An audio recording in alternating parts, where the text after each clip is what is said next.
ہمارا نوجوان. ایک اور بہت بڑا فتنہ اس امت کے لیے اختلاف کا فتنہ. مسلکوں کی چار دیواری بنی ہوئی ہے. ایک مسلک کا انسان دوسرے مسلک کی مسجد میں نماز نہیں پڑھ سکتا. ایک مسلک کا انسان دوسرے مسلک کو قبول نہیں کر سکتا. میرے رب نے قرآن میں اختلاف کا بھی ذکر کیا اور اختلاف کے خاتمے کا حل بھی بتا دیا.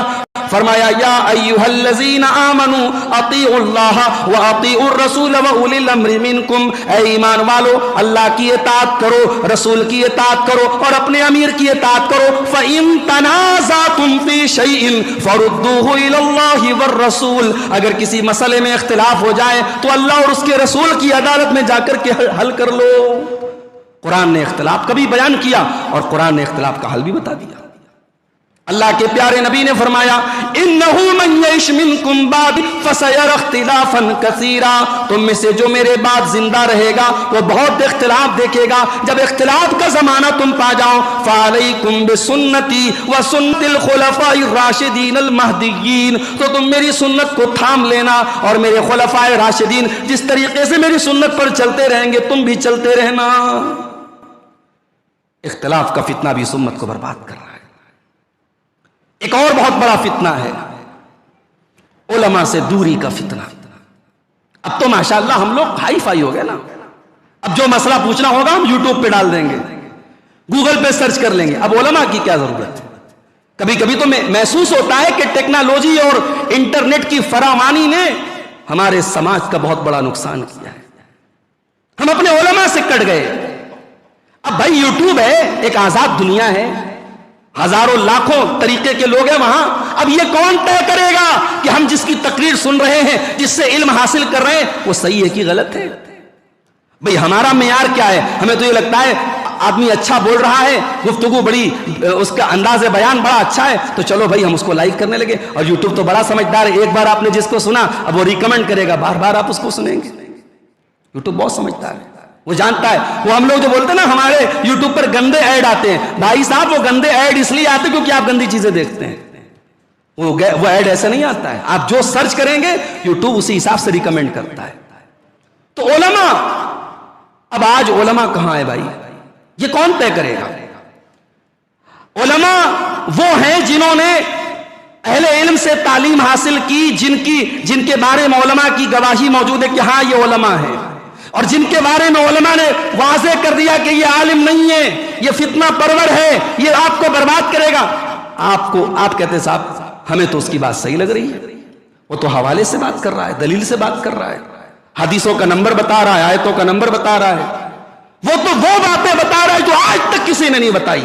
میری بات نوٹ کر لو, یہ بہت بڑی گمراہی ہے. اگر آپ کو کوئی ایسا دین پیش کر رہا ہے, کوئی ایسی فکر پیش کر رہا ہے جو بالکل یونیک ہے, جو آج تک کسی نے نہیں پیش کی, تو یہ بھی انسان کی گمراہی کی دلیل ہے. ایک صاحب ہیں, اب انہوں نے کیا کیا, ہمارے بہت سارے نوجوان ان کے بڑے فین ہیں.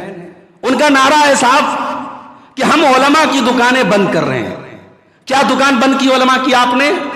انہوں نے کام یہ کیا کہ صحابہ کے بیچ میں جو آپس میں جھگڑے ہوئے, جو اختلاف ہوئے, انہوں نے اس کو عوام کے سامنے خوب بیان کیا. اس میں مسالے لگا کے, چٹکارے لگا کے بیان کیا کہ بھئی حضرت علی اور حضرت معاویہ کے درمیان جنگ ہوئی, حضرت معاویہ نے یہ کیا, حضرت علی نے یہ کیا. ان جنگوں کو خوب بیان کیا. یہاں تک اس بندے نے بولا ارے میں ہوتا تو میں علی کے ساتھ معاویہ کے خلاف لڑتا, میں علی کی فوج میں شامل ہوتا.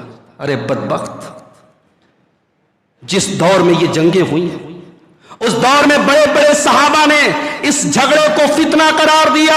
بڑے بڑے صحابہ نے اپنے دامن کو بچایا کہ نہیں, ہم اس فتنے میں نہیں پڑیں گے. اور بعد کے علماء نے کتابوں میں لکھا کہ اللہ نے ہمارے دامن کو بچایا, ہمارے ہاتھوں کو بچایا, ہم اپنی زبان کو بچائیں گے. ہم صحابہ کے بارے میں کوئی برا کمنٹ نہیں کریں گے, ہم صحابہ کے بارے میں کوئی غلط کمنٹ نہیں کریں گے. ان کے درمیان جو جھگڑا ہوا ہم اللہ کے حوالے کرتے ہیں. ارے تو کس کھیت کی مولی ہے, تو ان صحابہ کرام کے مقابلے میں جنگ کرنے کی بات کرتا ہے.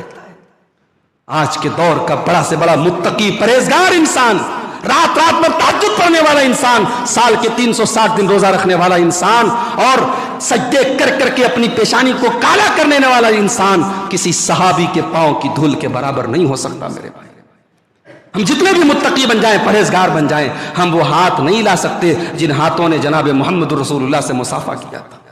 ہم وہ کان نہیں لا سکتے جن کانوں نے محمد رسول اللہ سے ڈائریکٹ آپ کی حدیثوں کو سنا تھا۔ ہم وہ مجلس نہیں پیدا کر سکتے جس مجلس میں پیارے نبی بیان کرتے تھے، گفتگو کرتے تھے اور صحابہ سنا کرتے تھے۔ ہم وہ ماحول نہیں لا سکتے جہاں جبریل اترا کرتے تھے اور قرآن نازل ہوا کرتا تھا۔ یہ مقام اور یہ شرف اور یہ عظمت اگر کسی کو ملی ہے تو صحابہ کو ملی ہے میرے بھائی۔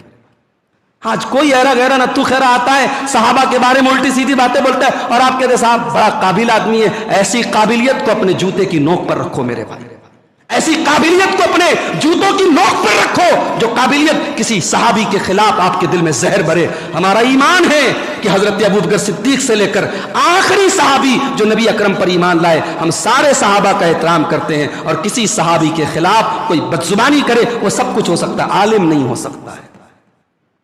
تو انٹرنیٹ سے علم حاصل مت کرو میرے بھائی، پتہ لگاؤ کون علماء ہیں، کون علماء حق ہیں، علماء سے علم حاصل کرو۔ فتویٰ علماء میں بھی فتویٰ سب نہیں دے سکتے، بہت سارے مسائل آتے۔ ابھی ہمارے شیخ سرفراز فیضی صاحب آئے، ایک مسئلہ آیا، فیگر کا مسئلہ بہت بڑی تیزی سے عام ہو رہا ہے۔ ایک زمانہ تھا اسی بنارس میں ہمارے بنکر برادری میں ہم دیکھتے تھے کہ کچھ لوگ فیگر کا کام کرتے تھے، کچھ لوگ 100 میں 2-4 لوگ آٹے میں نمک کے برابر۔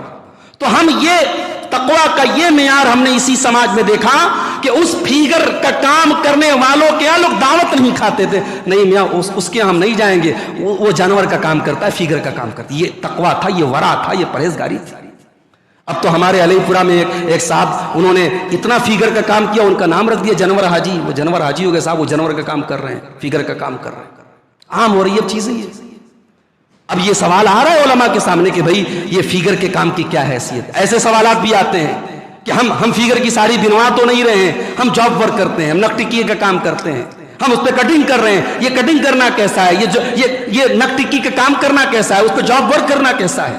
بنارس کے بہت سارے لوگ بنگلور میں گئے ہیں، سورت میں گئے ہیں، وہاں مجھے لوگوں نے بتایا 70% یہی فیگر کا کام ہو رہا ہے۔ مسئلہ تو ہے، لیکن اب یہ مسئلہ جو ہمارے سامنے آتا ہے، شیخ سرفراز فیضی صاحب ہیں، ہم لوگ ڈائریکٹ یہ نہیں بولتے کہ بھئی ہاں کر لو یا مت کرو، ہم کہتے ہیں یہ بڑا ذمہ داری کا سوال ہے، یہ تحقیق چاہتا ہے۔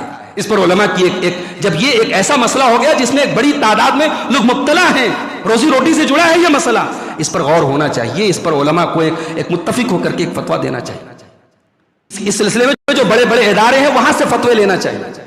ہم تو یہ بولتے ہیں، اور یہاں صاحب 4 کتابیں انسان نے پڑھ لیا، اسٹیج پہ آیا کہتا آسک می بردر، مجھ سے سوال کرو، میں آپ کے سوال کا جواب دوں گا۔ امام مالک جیسی ہستیاں، اللہ اکبر، جن کی ساری زندگیاں اللہ کے رسول کی حدیثوں کو پڑھانے میں گزری ہے۔ امام مالک جیسا جلیل القدر امام کہتا ہے 40 مسئلہ پوچھا جاتا ہے تو 39 مسئلے کے بارے میں کہتا لا ادری، آئی ڈونٹ نو، میں نہیں جانتا۔ کیا امام مالک واقعی نہیں جانتے تھے؟ علماء نے لکھا ایسا نہیں، امام مالک بہت قابل آدمی تھے، لیکن ان کی احتیاط تھی، ان کا تقویٰ تھا، ان کی پرہیزگاری تھی کہ 40 مسئلوں میں ایک مسئلے کا جواب دیتے تھے اور 39 ٹائم کہتے تھے آئی ڈونٹ نو، میں نہیں جانتا۔ تو یہ وہ دور ہے میرے بھائی جہاں ہر بندہ مفتی بنا ہوا ہے، تو ہمیں ہر آدمی کو مفتی کا درجہ نہیں دینا ہے، ہر آدمی کو عالم کا درجہ نہیں دینا ہے۔ اللہ کے پیارے نبی نے فرمایا، صحیح بخاری کی 100 نمبر کی حدیث ہے، آپ نے فرمایا کہ قیامت کے پہلے وہ دور بھی آئے گا جب اللہ علماء کو اٹھا لے گا، اور جب اللہ علماء کو اٹھا لے گا اتخذ الناس رؤوسا جہالا، لوگ جاہلوں کو اپنا سردار بنا لیں گے، فسئلوا فافتوا بغیر علم، اور جاہلوں سے لوگ فتویٰ پوچھیں گے اور وہ غلط سلط فتویٰ دیں گے، فضلوا واضلوا، خود بھی گمراہ ہوں گے، دوسروں کو بھی گمراہ کریں گے۔ تو علماء سے دوری بہت بڑا فتنہ ہے، علماء سے تعلق اپنا مضبوط کرو میرے